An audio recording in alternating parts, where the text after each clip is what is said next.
بطور خاص والدہ کی عظمت اور والدہ کے حقوق پہ گفتگو ہوئی تھی۔ آج کا ہمارا درس حدیث کا عنوان والد کی عظمت اور والد کا مقام و مرتبہ ہے۔ والد اور والدہ کے حقوق و فرائض اپنی اپنی جگہ پہ اللہ رب العزت نے انتہائی تفصیل کے ساتھ بیان کیے ہیں، اور اس حوالے سے اولاد کی مکمل ذہن سازی اور تربیت فرمائی ہے۔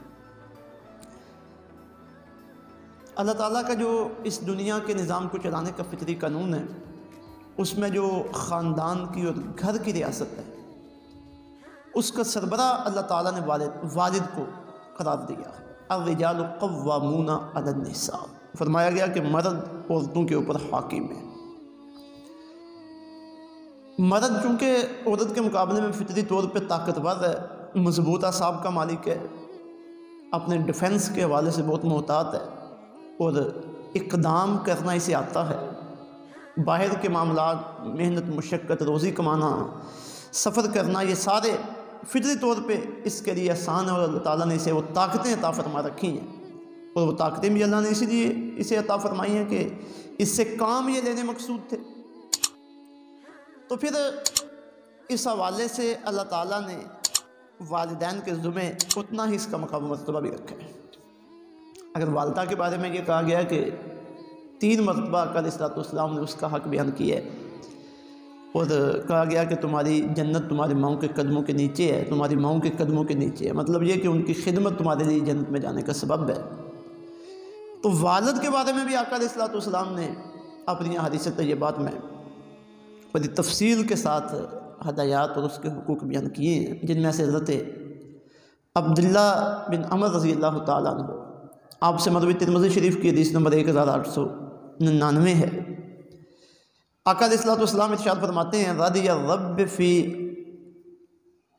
رضا الوالد، فرمایا تمہارے رب کی رضا تمہارے والد کی رضا میں ہے۔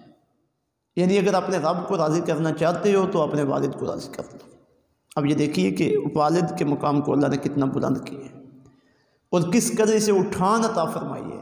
اولاد کو یہ کہہ دیا گیا ہے کہ اگر رب کی رضا چاہتے ہو، اگر چاہتے ہو کہ تمہارا رب تمہارے ساتھ راضی ہو جائے، تو پھر اپنے والد کو راضی کرو۔ وہی والد تمہارے اس دنیا میں آنے کا سبب بنے۔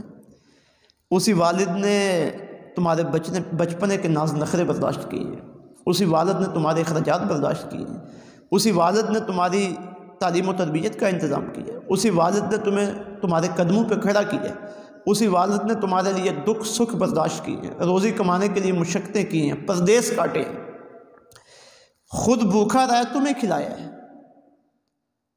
تو جس نے تمہارے لیے اتنی محنتیں کی ہیں، اب تمہارے ذمہ بھی لازم ہے کہ تم اس کی خدمت کرو، تم اس کے ساتھ محبت کرو، اس کا ادب بجا لاؤ۔ اور پھر یہ اللہ رب العزت کی اپنے بندوں کے ساتھ بڑی کرم نوازی ہے، اور بڑی محبت اور شفقت کا رویہ ہے کہ والدین یا دوسرے جو طبقات ہیں، اللہ تعالیٰ نے ان کے حقوق کو اپنی ذات کے ساتھ ملایا ہے۔ یعنی اگر تم ان کا حق ادا کرو گے تو میں تمہارے ساتھ راضی ہو جاؤں گا، تم حق ان کا ادا کرو گے، کرم نوازی میری کے مستحق بن جاؤ گے۔